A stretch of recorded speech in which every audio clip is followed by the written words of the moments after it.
Y a las 9:31 vamos con nuestra primera entrevista en la mañana de hoy. Vamos a contactar a Eval Schaffenberg. Schaffenberg es coeditor y fundador del portal de investigación Armando Info, aquí en Miami. Eval, muy buenos días. Muchísimas gracias por atendernos en el programa de hoy. No, gracias a ti, César Miguel, y a tu público. Eval, ayer en una conversación con tu compañero Roberto Denis, eh, asomó Roberto, que es un experto en las andanzas de Alex Saab, que tras el descabezamiento de este tinglado delictivo, pero en todo caso tinglado financiero de El Aizami, eh, Simón Serpa, Samar López, etcétera, etcétera, eh, puede surgir ahora un nuevo tinglado donde esté a la cabeza Alex Saab. Y el Diario de Cuba se hace eco de esta posibilidad. ¿Qué sabes de esto, Eval? Bueno, más que saber, calculo a partir de lo que vemos desde Armando Info, César Miguel, que sí, que pareciera que el nuevo cuadro, la nueva situación beneficia, digamos, un crecimiento de la figura e importancia de Alex Saab, pues, ¿no? Y creo que es un cálculo fundamentado, César Miguel, porque, bueno, Alex Saab, por supuesto, es un personaje con muchas ambiciones, cuya estructura de negocio aparentemente sigue intacta. Muestra de ello fue la aparición de Carlos Liscano, su lugarteniente, en una foto reciente junto a Alex Saab en la dirección de este centro de inversiones productivas, pues, ¿no? Ujú, Pero además creo que en la situación además lo favorece en otros dos sentidos, César. Eh, por una parte, yo tengo una impresión al fin, pero diría que informada, de que Maduro en cierto momento se preocupó por el crecimiento del poder del grupo de los hermanos Rodríguez, de Delcy y Jorge, pues, ¿no? ujú, Y cuando Alex vuelve a Venezuela, Alex Saab, Maduro como que empieza a usarlo como una especie de caballito de batalla para enfrentar ese crecimiento, ¿no? De hecho, fue muy elocuente cuando nombra a Alex Saab en este centro, pues a quien desplaza es a Félix Plasencia, que es una muy conocida ficha de los Rodríguez, pues, ¿no? Y hay una segunda circunstancia que yo creo que además favorece esa tendencia, y es que, a ver, aquí en Estados Unidos todo el mundo da por hecho que van a volver las sanciones de Estados Unidos a Venezuela, pues, ¿no? ujú. Y en ese marco yo creo que, por supuesto, Venezuela va a tener que volver a esos circuitos alternativos de comercialización del petróleo, otras materias primas, el oro, etcétera, que en cierto modo ya estaban construidas y consolidadas, pues antes de que las sanciones se suavizaran.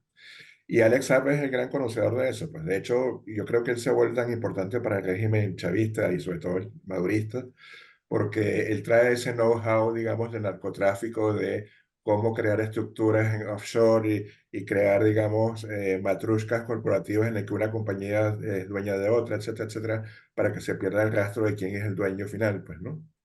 Entonces, con este cuadro yo pienso que es bastante probable que lo que conversaste con Roberto se cristalice.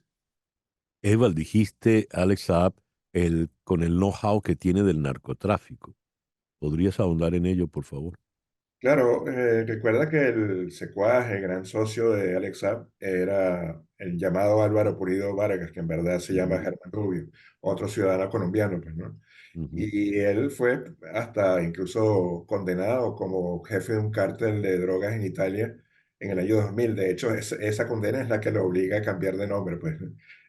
Muy hábilmente se apodera Ya. del nombre de un colombiano que falleció aquí en Florida y bueno, toma ese nombre, pues, ¿no? Entonces, Oh, y yo creo que eso es lo que distingue a SAP frente a Maduro y a todo el chavista, y es que tienen ese know-how, pues. a ver, eh, para hacer nutrido el currículum y que sea confiable al alto poder, por lo visto tienes que haber delinquido en algún momento, ¿no? Y mientras más grave el delito, pues más crédito y licencia vas a tener. A propósito de esto, hice el comentario editorial en la parte previa del programa Y Alex Saab, comparado con Tarek El Aissami, tiene diferencias importantes. Saab es colombiano, no tiene perfil público, habla muy mal en público, no luce un individuo con aspiraciones políticas, cosa que sí la tenía muy claramente eh, Tarek El Aissami desde los tiempos de la Universidad de los Andes. Pero la pregunta a donde voy es la siguiente: ¿qué tenía y qué perdió Tarek El Aissami y qué tiene en este momento Alex Saab?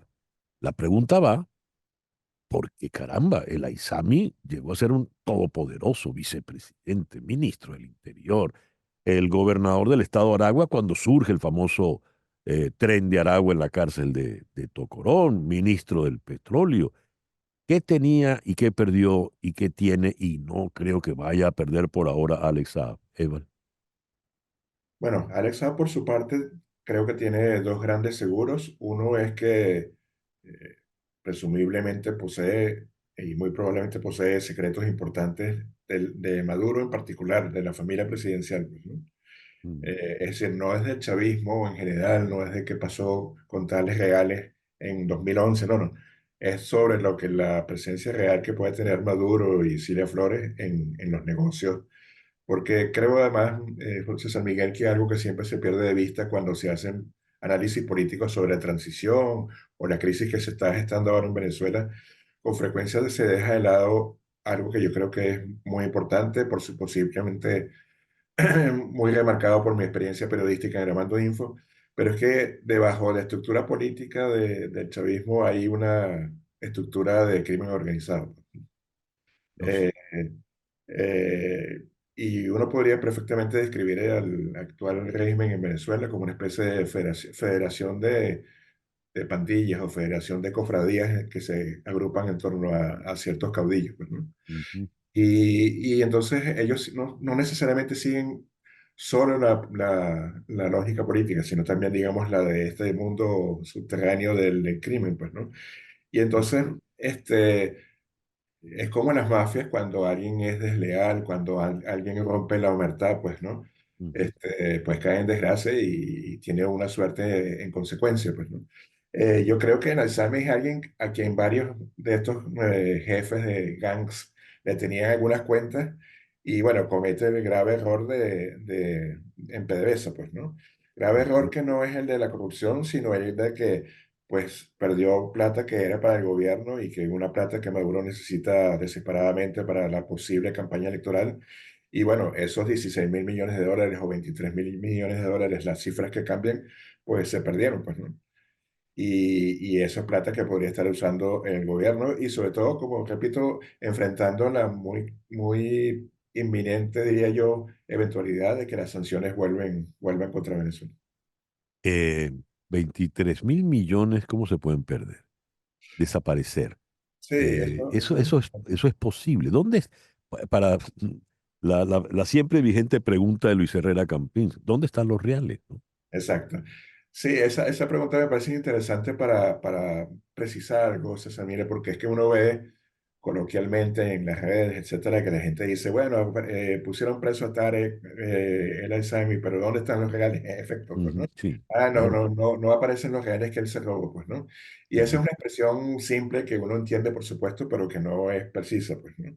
ya. Es decir, ese hueco que se crea en PDVSA no es necesariamente que el Aizami cogió 16.000 millones de dólares o 23.000 millones, sea cual sea la cifra, sino que, digamos, él empezó a favorecer, en el marco de las sanciones, por cierto, a toda una serie de empresas que eran amigas, empresarios cercanos, etcétera, para participar en la comercialización del petróleo, ¿no?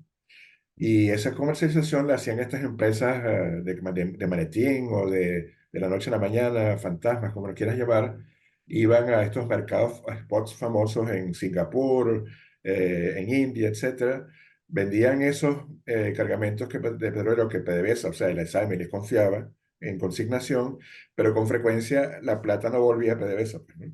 ¿sí? Sino que los que comercializaban se la quedaron o quizás le pagaron comisiones, Ujú. probablemente a la ISAMI y su entorno, etcétera.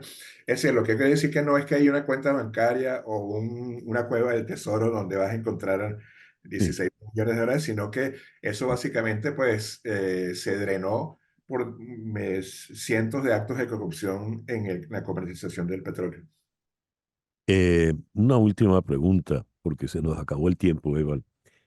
Eh, Voy a utilizar tu expresión, una cofradía de pandillas, que tiene cada pandilla su lord, pues su caudillo, ¿no?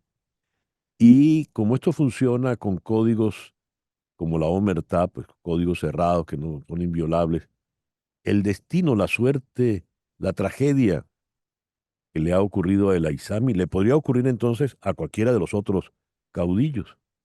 Sin duda, porque es un asunto de lealtad y también de lucha por control de sectores financieros y económicos. Y Ujú. además es una práctica de estos regímenes. César Miguel, recordarás que hace poco, en medio de la crisis cubana, Díaz-Canel destituye al ministro de Economía como una especie de chivo expiatorio a quien de pronto le descubren actos de corrupción, pues, ¿no? Sí. Entonces, en esto lo sabes muy bien que estos regímenes pues tienen esa costumbre y por cierto me parece que no sería de extrañar que la ISAMI salga en un momento haciendo autocrítica, pues, ¿no? La famosa Ujú. autocrítica soviética y cubana, pues, ¿no? Sí, sí. Recordar el poeta Padilla, pues, ¿no? Entonces, Exacto, eso te iba a decir, como Padilla, pero sin ser poeta. exacto, lamentablemente, Muy bien. pero quién sabe, a lo mejor es una ventaja porque si es poeta como Tarek William Saab, quizás sea mejor no oírlo recitar. Sí, Eso incluye al propio Tarek William Saab. exacto. Eval, muchas gracias por estos minutos en el programa de hoy. Bueno, gracias a ti y saludos. Eval Schaffenberg es coeditor del portal de investigación Armando Info. Nos habló aquí en la ciudad de Miami.